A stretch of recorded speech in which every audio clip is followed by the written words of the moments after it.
I am the Tofu Golem. Please enjoy the video. In this video, I will explain how to reset your Mazda CX-5 service light. This process is straightforward and can be done right from your driver's seat.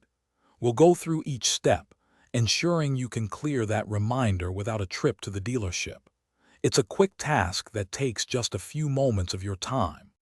First, make sure your Mazda CX-5 engine is completely off. Then, turn the ignition to the on position, but do not start the engine.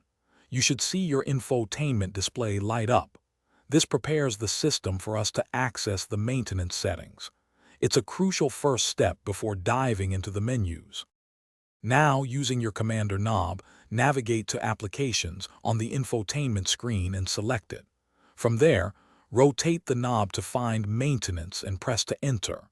You will then see options like Oil Change or Scheduled Maintenance. Select the specific item you wish to reset. This is where we tell the car what reminder we want to clear. Once you've selected the maintenance item, choose the Reset option. The system will likely ask you to confirm your choice. Simply confirm it.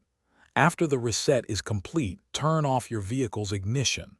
When you restart your Mazda CX-5, the service light should be off, indicating a successful reset.